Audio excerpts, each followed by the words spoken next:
I'm set to marry someone I don't love. I'm a twin, and my sister was always the prodigal child, though she never showed any remorse. Now, I'm paying for her mistakes. My parents control my life, afraid I might turn out like her. We came from a decent family and had everything we needed, but my sister was never satisfied. She thought I had more privileges, which seemed ridiculous to me because we received the same things. She saw us as competitors, always trying to outdo me or take what was mine. My parents' favour seemed to lean towards me, but it was only because she was so ungrateful and unhappy. Her actions made it clear that I was the favourite, not because of their preference, but because she was so difficult. Eventually, she stole a large sum of money and ran away. My father knew where she went, but decided to let her go, tired of trying to make her behave. Her departure had a huge impact. My freedom was taken away because my parents blamed our previous liberties for her behaviour. The day she left was the last time I had any say in my own life. I tried to behave as they wanted, thinking I was the one who had to make up for her mistakes. My friends, my activities, even my university course were chosen by my parents. This only made me resent my sister more. I wished she'd return so I could reclaim my life. The things I used to enjoy were now off limits, and it felt so unfair to suffer because of her mistakes. My parents introduced me to a man they thought I should marry. We didn't click romantically, but could pass as friends. It wasn't a traditional arranged marriage, more like casual matchmaking. He was attracted to me, and my parents thought he'd be good for me. I didn't know how to refuse them. After years of doing what my parents wanted, it was easier to just go along with things. I wasn't happy, but my wedding day was approaching fast. We had planned a court wedding since I didn't want any big ceremony. I wasn't excited about getting married, so we arranged a small reception for our families and closest friends. I wasn't proud of not standing up for what I wanted, so I chose not to announce the wedding publicly with a grand ceremony.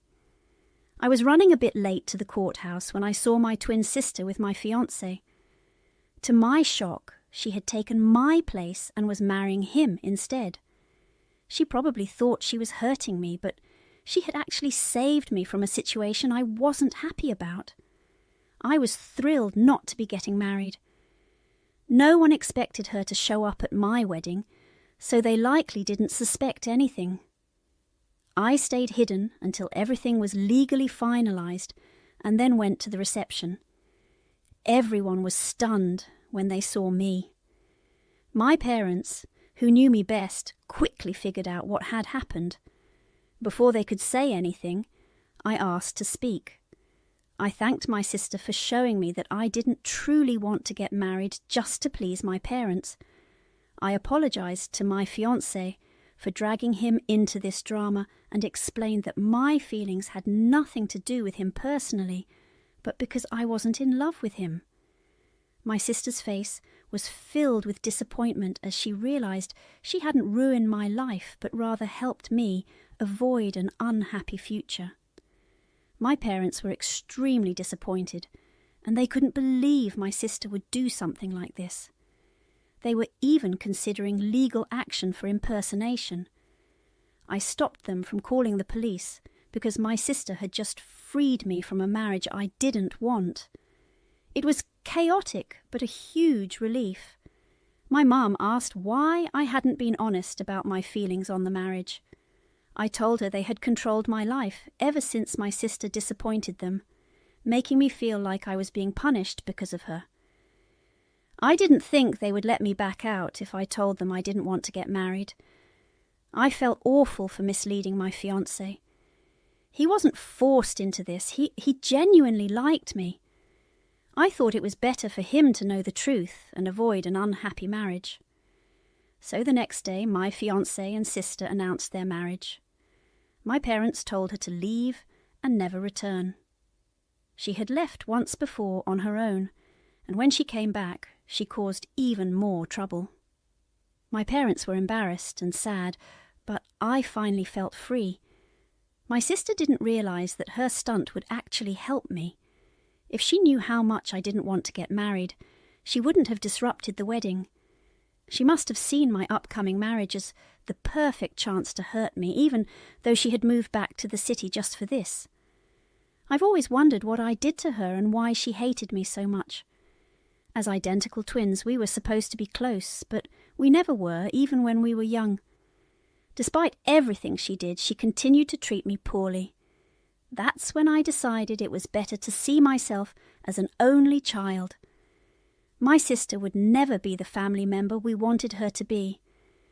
I used to hope she'd come back, and we'd live happily ever after. But that felt like a fairy tale, and it didn't seem likely for me.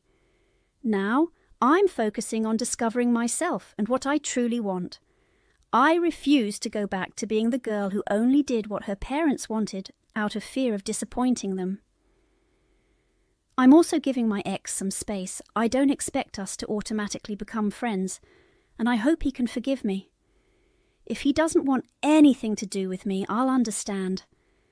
I needed a break, something spontaneous with no parental input. So I decided to travel. I didn't know where yet, but I was excited. At first, I was anxious, but I pushed myself out of my comfort zone, and it was just what I needed. My parents are starting to understand that they need to loosen their grip and let me grow.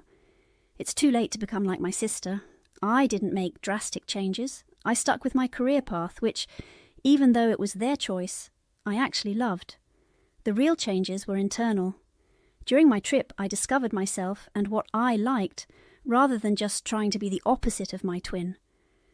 I didn't realize how much pressure I felt to always say and do the right things. I often kept my opinions to myself, even when I disagreed. I asked to meet my ex 6 months after our planned wedding, and I was grateful he agreed. It was great to reconnect and laugh about everything that happened while I was away. I always felt bad for hurting someone and really wanted to make amends if he'd let me. Besides being my fiancé, he was actually my friend, so I was glad to have him back, even though we weren't getting married. He's ready to start dating again, and I hope he finds someone who truly appreciates him. As for me, I'm in no rush. I want to enjoy my own space and explore my newfound freedom. I don't hate my sister. In fact, she unintentionally helped me, though my parents want nothing to do with her. I've tried to reach out, but she doesn't want to talk to me either. I can manage without her, as that's what I've always done. I think your sister played herself, and maybe what she did was necessary for you to escape your fiancé. I do feel for him, though. I wonder if she knew you didn't want to be married and deliberately took your place to stop you.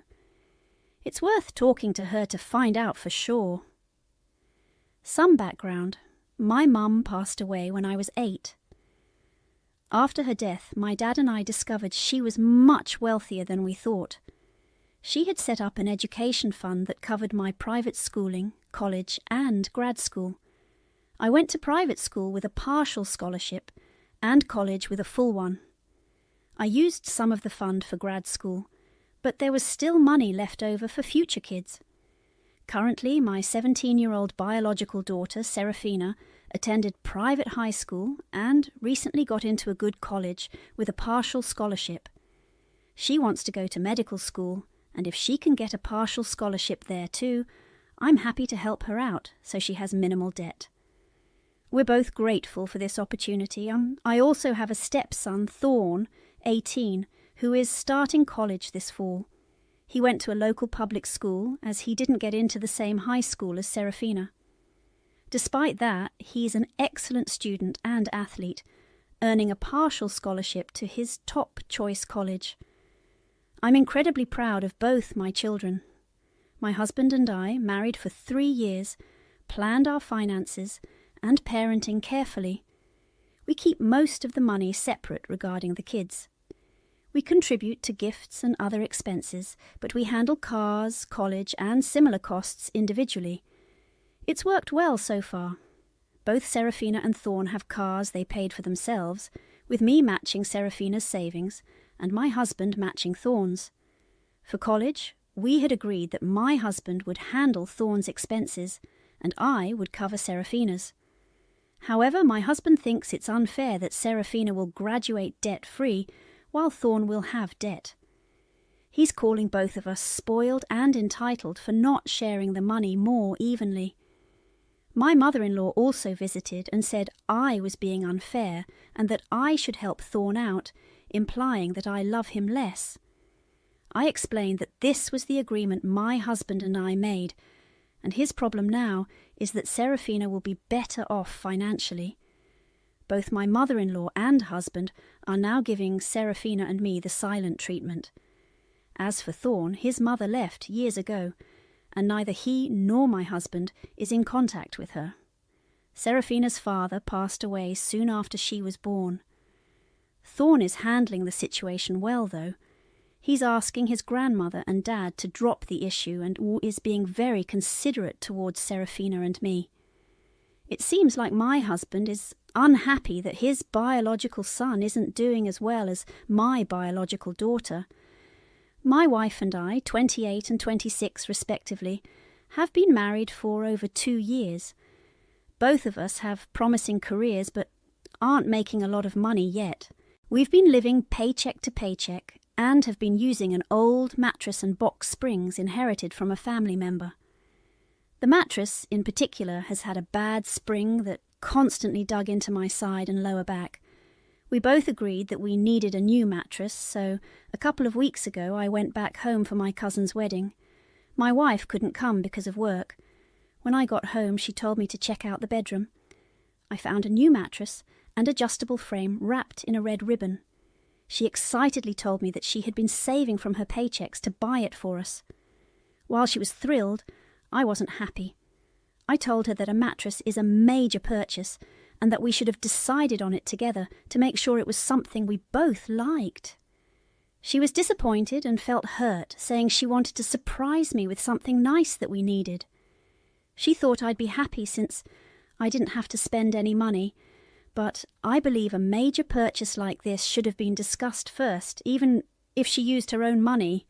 I did something similar once, thinking I was making my first husband happy, but his reaction was the same as mine now. That was the last time I did anything like that. My second husband and I just celebrated 17 years together. I've noticed that often women treat their partners how they want to be treated, but in the end they tend to treat them how they are treated. I think it's reasonable to want to discuss a significant purchase, especially when it's something both will use. Just because it's a major expense doesn't mean it shouldn't be talked about. Your wife did you both a favour by saving up and paying in cash, which didn't impact your finances. It's not right to act like a victim in this situation. Rather than being ungrateful, it would have been better to thank her, try out the mattress, and discuss any issues afterwards. You both had been researching mattresses, so she likely made an informed choice based on what you had